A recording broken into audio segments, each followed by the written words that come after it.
Welcome to another episode of the Pulse of Healthcare. I'm joined today by Dr. John McCormick, and he is going to be walking us through some more kind of terminology when it comes to healthcare. So, what are we going to be talking about today, and what am I going to be learning about?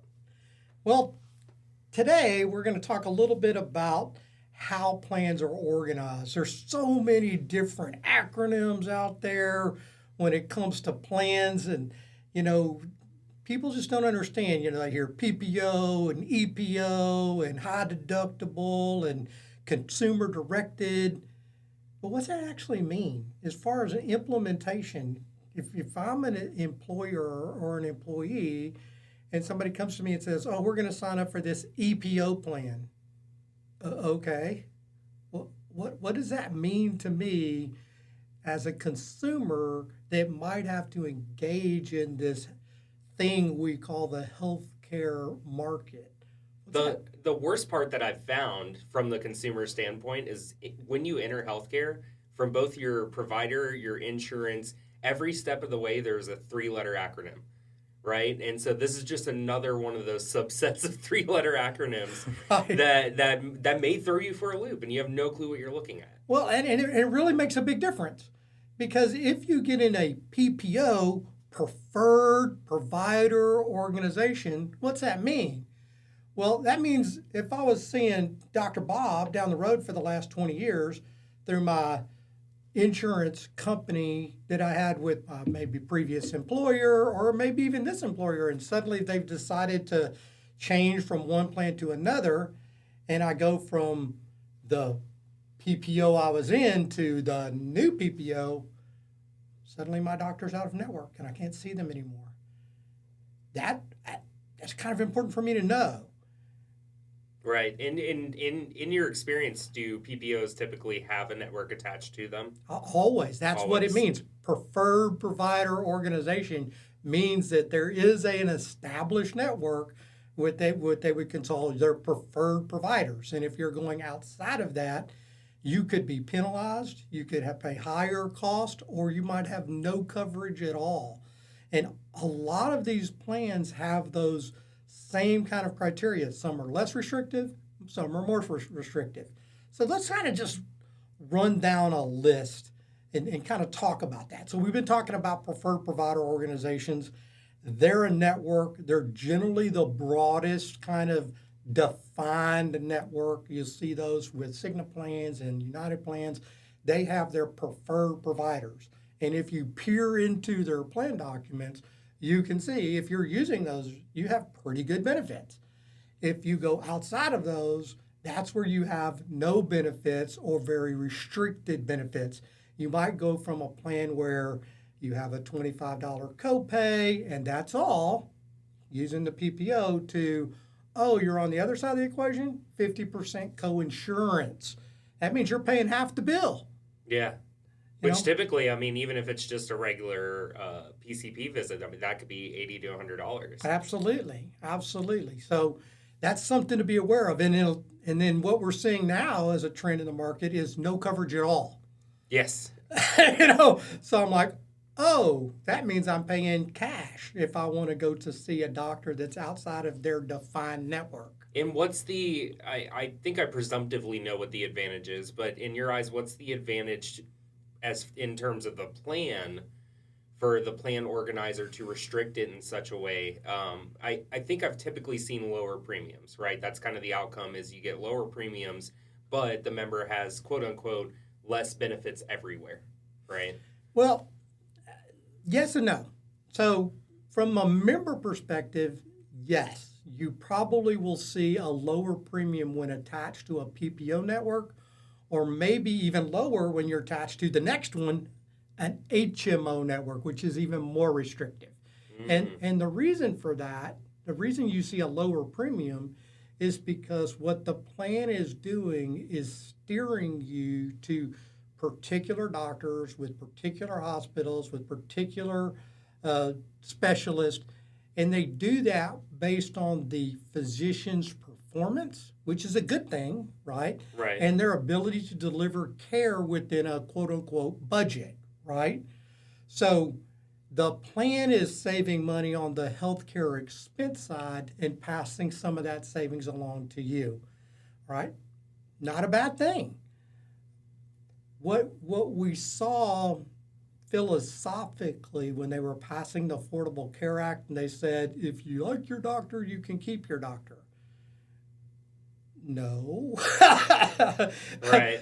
The Affordable Care Act still, incentivized PPOs and HMOs. So that was not the truth. And what you saw was, by the way they structured that premiums actually went up instead of going down because they put on a different kind of administrative burden. So what are we talking about? PPOs, preferred provider organizations, generally bigger networks, but if you go outside of them, not so good.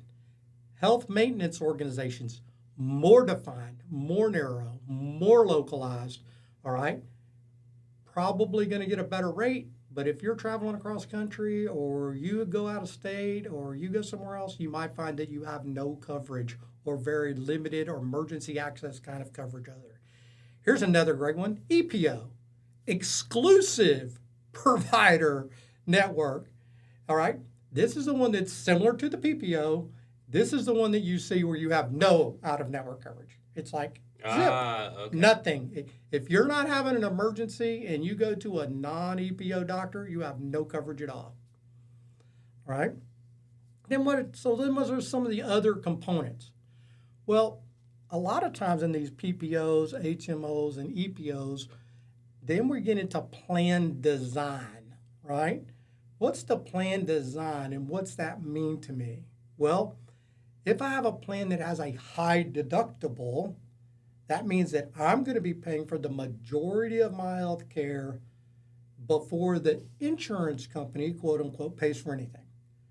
So I might be paying a premium of $500 or $600 or $700 a month, and if I'm thinking, oh, I got an HMO and I'm saving money and I'm paying $450, except I have a $4,000 deductible, well, okay, so I'm really not paying $450. I'm paying $4,000 plus my $450 premium before I actually can get the health care, right? So which means that if I don't have $4,000 in the bank, what am I not doing?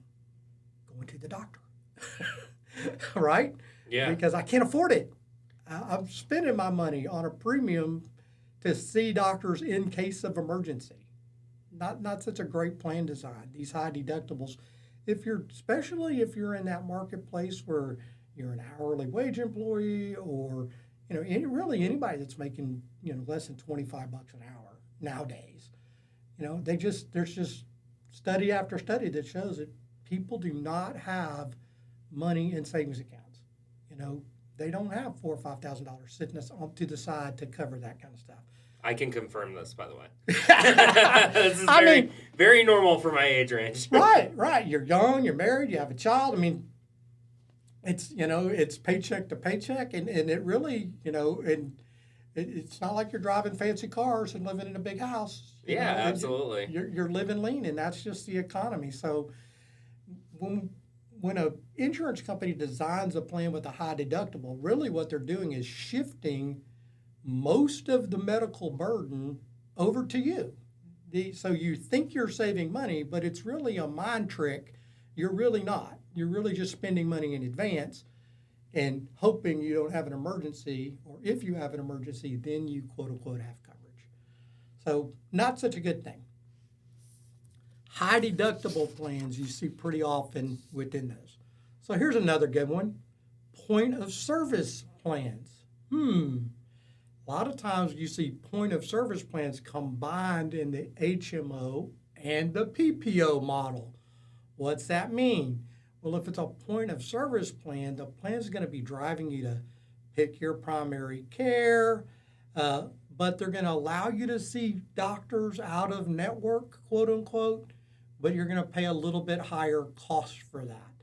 They're saying, yes, you can go there. That is one of our points of service, but it's technically outside of your network, and therefore you're going to have to pay more. Probably not as egregious as a 50% copay or no coverage at all. They basically making you feel better to say, oh, well, we'll cover it. But we have to, approve it and make sure it's all good. So what's that lead us to? Those are all traditional, fully insured plans that do that. How do you, as an employer and employee, take control not only of how your healthcare is delivered, but your healthcare spend? So this is where we get into self-funded plans. When you're self-funding your plan, you, the employer, becomes the plan sponsor. That means you get a vote, right? Do I want a network? Do I want reference-based pricing? All right, which means I can go anywhere and I'm going to rely on my TPA to help make the best deal. That's one of the things we specialize in Absolutely. at Ovation Health. And we save our clients millions of dollars a year. It goes back to what we always say. We don't say no, we say not that way. We want you to engage in healthcare as a smart, educated consumer, not blindly stumble through that and rack up a bunch of expenses. You wouldn't do that in any other business. Why are we doing that in healthcare? Doesn't make any sense.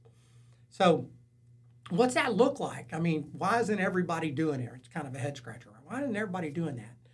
Well, believe it or not, more and more people are. Today, 58% of employers in the United States are self-funded. You just don't know it. Yeah. 42%, if you're over 100, 42% of those are self-funded, and 77% of companies over 1,000 are self-funded. So our philosophy is if you've got more than 100, 125 lives and you're not self-funded, you're probably throwing good money after bad. Because every dollar you give to one of the major carriers, if you're an employer with over 100 lives, 125 lives, is money you're never going to get back and you're never going to see again. If you're self-funded, you're taking control of that healthcare dollar, then you get some reward or benefit from that because that money stays with you in your account. Right. Yeah, I think we've seen a lot of the times too, and you've explained this to me many times, where it kind of gives everybody, especially the company themselves when it's an employer group, but even when it's at the market and it's just kind of you saving your money, and even if it's not attached to a plan. But no matter which way you go, or if you're an employer or not, it helps to have that skin in the game, right? It helps to see that money flow in and see that what is flowing in is being paid out. And so it's almost, in a sense, kind of you and everybody else collectively assisting each other, right? Which Right. keeps you all engaged. Right. I mean, it's really about being on a team, right? So we know that most employees see the insurance company as the bad guy. And what we want to say is we're not the bad guy. We're your partner. But you're a partner on both sides of the equation. We want to make sure that you get exceptional health care. But on the other side of the equation, we want to make sure that you don't overspend for it. If you're with one of the major carriers, they don't care. They have their contracts. Right. They actually own. They own the hospitals. They own the pharmacies. So they get paid on every side of the equation, and they have no incentive to save you money. They talk about it. It's in their commercials, but it's not evidenced in their premium that goes up, 7, 8, 15, 20% every year. So where are they saving you money when the premiums go up every year? They're not. They're just, and when you look at, and most of them are on NASDAQ, right? What was Blue Cross's earnings for the first quarter this year? $7 billion. Well, we know where the loyalty is. The loyalty is to NASDAQ, Right? not to you, the employer. They're about making money for their investors, all right, every way as possible, and that's fine. That's great. That's the American system.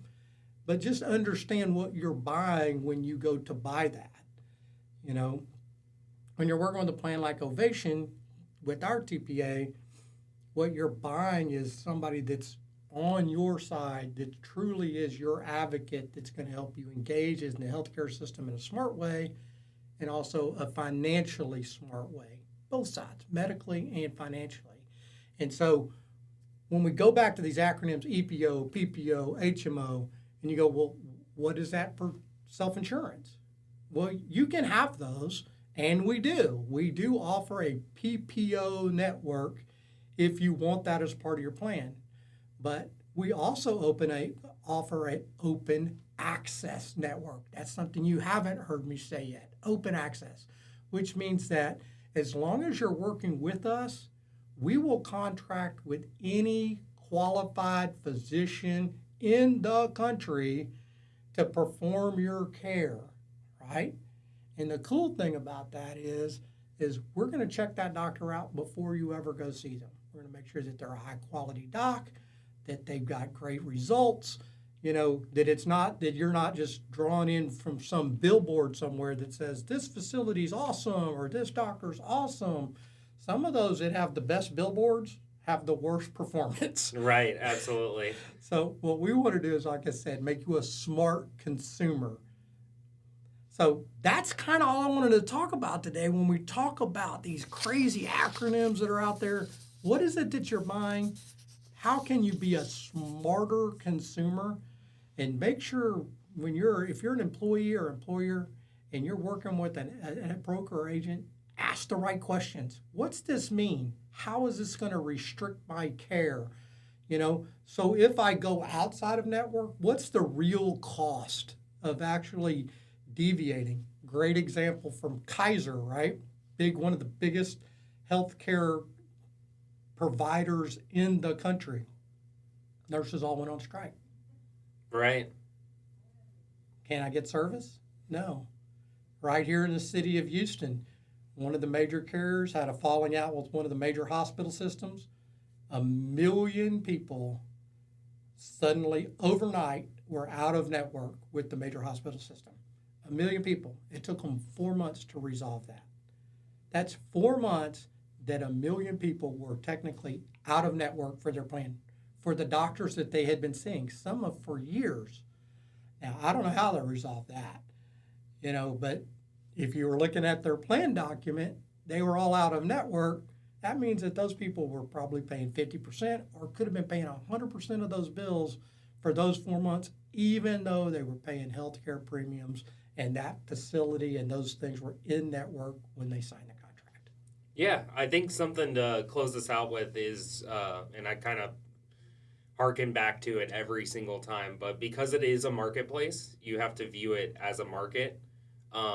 There's going to be bad products, right? There's going to be the knockoff brands, quote unquote, and there's going to be grifters, and there's going to be people like us that actually are hands on and actually are engaged and are engaging you in your care so that you can see what the process looks like. I've had a lot of people who, when we've resolved an issue, I've kept them up to date and walked them through every step of the issue. And by the end of it, they now know how to resolve that issue themselves. Right. Which you'd be surprised how many times that's the case, as long as you know this terminology and you know what you're speaking to. Right. A lot of times I've just had to call and explain the plan type, and the provider goes, "Oh, okay," didn't get what the member was saying. It's probably because they didn't know how to speak to it. And it's really, healthcare, like so many other things, has its own language, right? That's why you have a plan. That's why you have a TPA. That's why you have advocates. We know that people's lives are full. And it's really, you don't want to, this is not something you want to deal with, all right, unless you need it.